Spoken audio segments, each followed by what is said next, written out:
Welcome to the Mystery Vault. There are secrets so ancient, so dangerous, that even the world's most powerful institutions fear speaking them aloud. And deep beneath Vatican City, hidden behind reinforced stone, biometric gates, and archives older than the church itself, lies one of its darkest mysteries, the Vault of Fallen Angels. For centuries, the Vatican has publicly preached about angels, beings of light, messengers of God, protectors of humanity. But what they never mention is the other side of the story, the part where angels didn't protect humanity, where they rebelled. According to forbidden texts removed from mainstream scripture, angels were not passive figures of myth. They were physical, radiant, towering beings capable of shaping matter, manipulating energy, and altering human genetics. They walked among ancient civilizations, and not always as guides.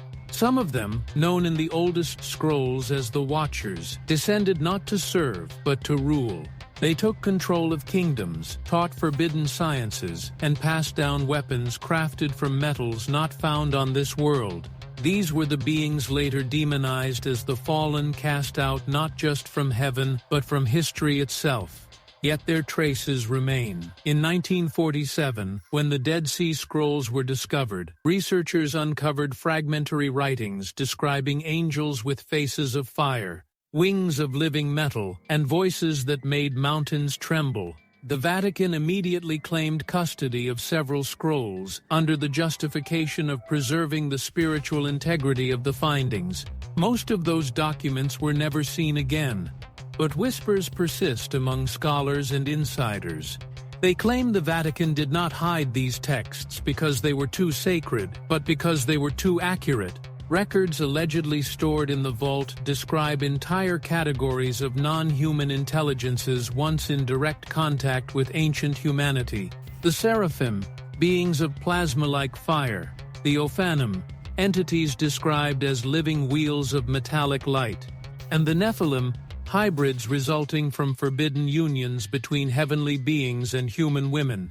These files, according to leaked testimonies from former archivists, contain anatomical sketches, eyewitness descriptions, and even objects believed to have been recovered from ancient impact sites, objects that defy known metallurgy and physical analysis.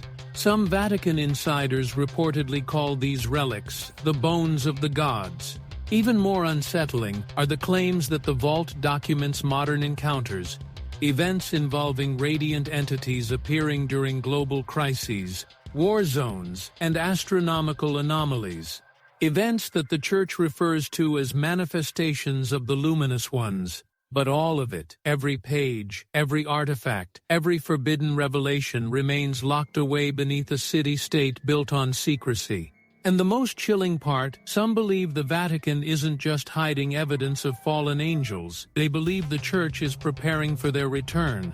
If the truth were revealed, one anonymous Vatican scholar wrote, humanity would realize that the battle between heaven and earth never ended, it simply went underground. This is where our story begins, in a vault designed not to protect humanity from the truth, but to protect the truth from humanity.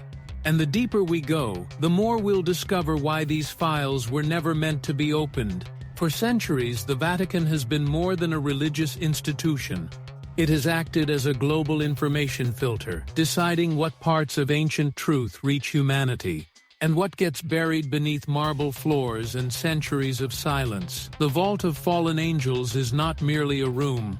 It is a labyrinth of sealed chambers, layered over time, Roman catacombs, medieval crypts, Renaissance fortifications, and modern classified repositories shielded by electromagnetic locks. Each level older, each level darker, each level containing truths progressively more dangerous. According to internal documents leaked in the 1990s, access to the deepest chamber, Chamber 13, requires simultaneous biometric authorization from 3 high-ranking officials, a cardinal archivist, the Camerlengo, and a scientific advisor whose identity is never disclosed publicly. No single person is allowed to open the vault alone, not even the Pope. Why? Because the Vatican fears not only the contents, but the consequences of exposure. Inside Chamber 13, according to testimonies from defectors and secret correspondences, reside over 4,000 classified manuscripts and 322 relics associated with non-human entities recorded throughout human history. Some documents describe angelic descent events witnessed by ancient civilizations. Entities radiating luminous wings, not made of feathers but of energy, oscillating like molten gold, and emitting a sound like 1,000 glass bells. Others show sketches of beings with geometrically shifting forms, halos that resembled spinning discs, and eyes that glowed with unearthly intelligence. But the most disturbing files involve the Nephilim. The Vatican's hidden records, far more detailed than the censored Book of Enoch, claim that these hybrid beings were not myths. They were real, they walked the earth, they formed empires, and they threatened the balance between the human and the divine. Fragments from a forbidden gospel recovered near Mount Hermon describe the Nephilim as towering, muscular beings with heightened cognition and lifespan far exceeding human norms. These texts also claim that the Great Flood present in almost every ancient culture was not a natural disaster, but an act of containment. A reset, a cleansing meant to eliminate the hybrids that had corrupted human civilization. The Vatican's files go even further. Several relics allegedly stored in the vault include a metallic feather that reportedly weighs far more than its appearance suggests, composed of an unknown alloy, a fragment of a burning wheel artifact similar to the description of the Ophanim in Ezekiel's vision, a preserved hand, not human, with elongated bones and faint luminescent patterns embedded in the skin, stone tablets from pre-Diluvian sites containing symbols that resemble magnetic resonance patterns, not language. These relics are guarded not because they challenge faith, but because they confirm a version of history that humanity has never been allowed to see. But perhaps the most classified section of the vault concerns modern sightings. During the 20th century, throughout world wars, nuclear detonations, and astronomical anomalies, there were reports of radiant humanoid figures appearing near military bases, disaster zones, and observatories. Some reports describe winged silhouettes descending into restricted airspace, observed by radars as organic luminescent signatures. The Vatican refers to these figures as the luminous sentinels. According to one restricted file, marked simply as Dominus 12, these apparitions are not random. They are watchers, monitoring humanity during periods of extreme instability. And the most chilling part? In 2021, a confidential Vatican communiqué warned that these sightings had increased, coinciding with spikes in geomagnetic activity and unexplained sky anomalies across the globe. Someone or something is returning, and the Vatican fears that humanity is not ready. The heavenly rebellion was never concluded, reads a sealed note attributed to a former archivist. It merely entered its silent phase. The watchers wait, the fallen remember, and as we move into the third chapter of this story, the truth becomes undeniable. The vault of fallen angels doesn't just preserve the past. It anticipates the future. For decades, the Vatican has publicly dismissed angelic manifestations as symbolic metaphors, comforting stories for believers. But behind closed doors, their scientists, astronomers, and archivists have been tracking a pattern that is almost too precise, too deliberate, and too ancient to ignore. Across the last 20 years, the Church has quietly assembled a classified task force known as the Celestial Observation Unit, a secretive alliance of theologians, astrophysicists, and military analysts. Their mission to monitor global anomalies that mirror descriptions found in pre-Diluvian angelic records, and the signs have been multiplying. Sign 1. The red auroras. Once rare, crimson auroras have begun appearing across latitudes that should never experience them. According to leaked Vatican atmospheric reports, these events match descriptions found in the Book of the Watchers, where the sky bled with fire as the sons of dawn descended. Modern scientists attribute the phenomenon to geomagnetic storms, but the Vatican believes the storms are responses, not causes, disturbances triggered by something entering or awakening within Earth's magnetic field. Sign 2. Trumpet sounds. In the sky around the world, unexplained harmonic frequencies have echoed over cities, forests, and oceans. Deep metallic tones resembling blasts from colossal horns. While governments blame industrial noise or atmospheric pressure, Vatican archivists have uncovered ancient Sumerian tablets describing identical sounds, marking the moments before angelic descent events. In the vault, these are listed under herald frequencies, warning tones that precede manifestation. Sign 3. Luminous entities in restricted airspace. Declassified NATO reports from 2014 onward mention winged luminescent forms captured on thermal imaging, moving too fast for drones, too fluid for aircraft, too bright for biological organisms. Their shapes shift, expand, and contract like living plasma.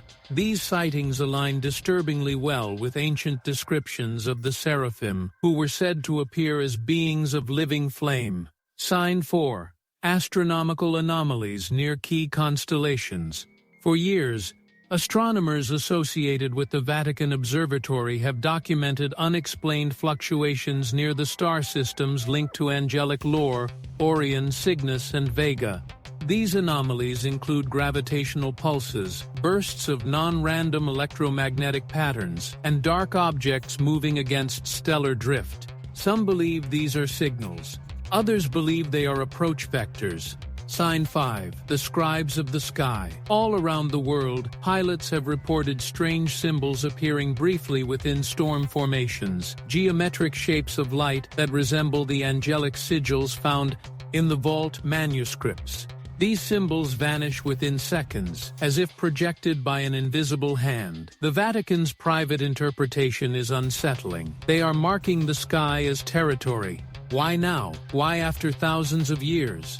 One theory, included in the suppressed chronicles of Azazel, suggests that the fallen were never fully sealed away, only contained, bound to cycles of cosmic alignment that act as prison walls. If those walls weaken due to solar events, geomagnetic instability, or human technological interference, the barrier may fail. In other words, the return of the fallen may not be intentional. It may be inevitable. The Vatican's quiet preparations, recent internal memos show unusual activity, sudden recalls of retired demonologists, emergency meetings between the Vatican Observatory and European Space Agency scientists, increased construction near the Apostolic Archives sealed levels, and a classified initiative codenamed Operation Seraphim Gate. No one outside the highest ranks knows what the operation entails, but its timing aligns too perfectly with the surge in global anomalies. The Watchers are stirring, reads one encrypted message from a Vatican astronomer. Their signs are no longer symbols, they are warnings. And as we enter the final chapter of this documentary, one truth becomes impossible to deny. The vault was not built to remember the past. It was built to withstand the future. Humanity has always been told that angels exist above us, far away, unreachable, belonging to another dimension of light. But the deeper we've gone into the vault, the more we discover that angels have never truly left. Some watched, some warned, and some, according to Vatican records, waited. Across time, civilizations have been destroyed, reborn and reshaped under forces we still fail to understand. Empires rose under divine inspiration. Others fell under what chronicles describe as celestial fire. Stories passed off as myth because truth would rewrite everything. The Vatican's greatest fear is not that humanity will lose faith, but that humanity will discover what faith was really built on. Beneath the marble halls and golden altars lies a history of cosmic conflict, a war between luminous intelligences and their rebellious kin, a war so ancient that its aftermath became the origin of all religions, all legends, all fears of the sky. And now, the signs are returning. The storms, the lights, the frequencies, the watchers. Each new anomaly echoes the writings preserved for centuries inside the vault. Prophecies warning that the fallen would one day seek to reclaim what was taken from them. According to one final sealed document, Archive S13, marked only for the eyes of the pontiff. The greatest threat is not physical destruction, but revelation.